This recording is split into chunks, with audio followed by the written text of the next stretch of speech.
పెరుగుతున్న నిత్యావసరాల ధరల భారం నుండి సామాన్యులకు ఊరటనిచ్చేందుకు కూటమి ప్రభుత్వం బహిరంగ మార్కెట్లో లభించే ధర కంటే తక్కువకు సబ్సిడీ ధరకు నాణ్యమైన బియ్యాన్ని రాష్ట్ర పౌర సరఫరాల శాఖ ఆధ్వర్యంలో మంత్రి నాదెండ్ల మనోహర్ విజయవాడ రైతు బజార్ కేంద్రంగా ఈ ప్రత్యేక బియ్యం విక్రయ ప్రక్రియను అధికారికంగా ప్రారంభించడం జరిగింది. గురిజాల నియోజకవర్గ పరిధిలో పిడుగురాళ్ల పట్టణంలోని జానపాడు రోడ్డు నందు పిడుగురాళ్ల మండల రైస్ మిల్లర్స్ అసోసియేషన్ ఆధ్వర్యంలో ఏర్పాటు చేసిన స్టాల్ని గురిజాల శాసనసభ్యులు ఈరపతినేని శ్రీనివాసరావు, జిల్లా పౌర సరఫరాల DM Naradamuni, RDO Muralikrishna, DSO Prasad, Piduguralla తహసీల్దార్ మధుబాబు, పిడుగురాళ్ల పట్టణ మున్సిపల్ కమిషనర్ ఇరువురి శ్రీనివాసరావు, జిల్లా రైస్ మిల్లర్స్ అసోసియేషన్ అధ్యక్షులు భాస్కర్రావు ప్రారంభించడం జరిగింది. సందర్భంగా పేద మధ్యతరగతి కుటుంబాలకు నెలకయ్యే నిత్యావసరాల ఖర్చుల్ని గణనీయంగా తగ్గించడమే లక్ష్యంగా ప్రభుత్వం ఈ పథకాన్ని అందుబాటులోకి తెచ్చిందని, త్వరలోనే కందిపప్పు, నూనె, నిత్యావసర సరుకుల్ని కూడా సబ్సిడీపై పంపిణీ చేయనున్నారని ఈరపతినేని తెలియజేయడం జరిగింది. అనేక కార్యక్రమాల్లో భాగంగా ఈరోజు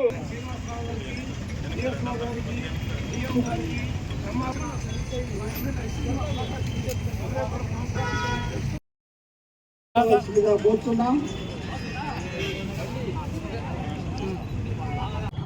డిఎస్ఓ గారు చెప్పినట్టుగా రైసు కొంచెం రేట్స్ పెరిగిన కారణంగా రైస్ మిల్లర్స్ అసోసియేషన్ అందరితో కూడా మాట్లాడి కొంచెం తక్కువ ధరకి ఇస్తే బాగుంటుందని ఉద్దేశంతో మన రాష్ట్ర ప్రభుత్వం ఎన్డీఏ ప్రభుత్వ ఆధ్వర్యంలో రాష్ట్ర సివిల్ సప్లైస్ విభాగం గౌరవ మంత్రివర్యులు నాదెండ్ల మనోహర్ గారి నేతృత్వంలో ఎవరైతే పేద వర్గాలు ఉన్నారో, మధ్యతరగతి వర్గాలు ఉన్నారో వాళ్ళందరికీ కూడా మార్కెట్లో దొరికే రైస్ ధరల కన్నా బీపీటీ క్వాలిటీ రైస్ ఇవన్నీ కూడా ఆ రోజు రేట్లు ఏ విధంగా ఉన్నాయో కూడా మనం చూసాం. కింది స్థాయి నుంచి పై స్థాయి దాకా మార్కెట్లో ప్రతి రేటు కూడా ఆ రోజు ఎక్కువ ఉంది. కానీ మన ప్రభుత్వం రేట్లను నియంత్రిస్తూ మరి ఇంకా మార్కెట్ కన్నా తక్కువ ధరకు 10 రూపాయలు తక్కువ ధరకు కూడా ఇవ్వాలని రైస్ మిల్లర్స్ను ఒప్పించి చేయడం అనేది చాలా మంచి పరిణామం. వాళ్ళందరూ నేను మనస్ఫూర్తిగా అభినందిస్తున్నాను. మిగతా 2 నెలల లోపు కందిపప్పు ఆయిల్ కూడా ఇదే తక్కువ ధరలకి మార్కెట్లో మరి ఇవ్వడం కూడా జరుగుతుంది. ఈ రైస్ని నెలకు 10 కిలోలు వైట్ కార్డు మీద కూడా ఇచ్చేదానికి ప్రభుత్వం నిర్ణయించడం జరిగింది.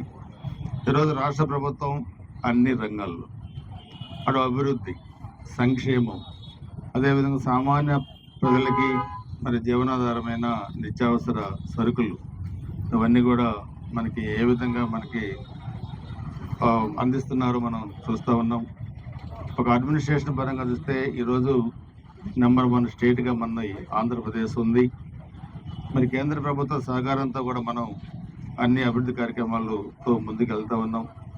సో అధికారుల సహకారం తీసుకొని కూడా మనం సామాన్య ప్రజలకు చేరువుగా ఇలాంటి పథకాలను మరి తీసుకొచ్చే దాంట్లో గౌరవ ముఖ్యమంత్రి నారా చంద్రబాబు నాయుడు గారు, ఉప ముఖ్యమంత్రి పవన్ కళ్యాణ్ గారు, పౌర సరఫరాల శాఖ మంత్రి వెల్లు మనోహర్ గారు, అదేవిధంగా లోకేష్ బాబు గారు, ఐటీ విద్యాశాఖ మంత్రివర్యులు, అదేవిధంగా అధికారులందరికీ నేను గురిజాల నియోజకవర్గం ప్రజానీకం తరఫున మనస్ఫూర్తిగా అభినందనలు కూడా తెలియజేసుకుంటూ భవిష్యత్తులో సామాన్య ప్రజానీకానికి మరి ఇవన్నీ కూడా నిత్యావసరాల కిందే వస్తాయి. రోజు మనం వాడుకునే సామాన్య ప్రజలైనా ఎవరైనా పెద్దవాళ్ళు ఇలాంటివి మనకి ప్రజలకి దగ్గరగా వెళ్ళడానికి చాలా ఉపయోగకరమైన పనులు, పరిణామాలని చెప్పి కూడా తెలియజేస్తూ ఒకసారి అధికారులని, రాష్ట్ర ప్రభుత్వాన్ని మనస్ఫూర్తిగా అభినందిస్తాను. నమస్కారం.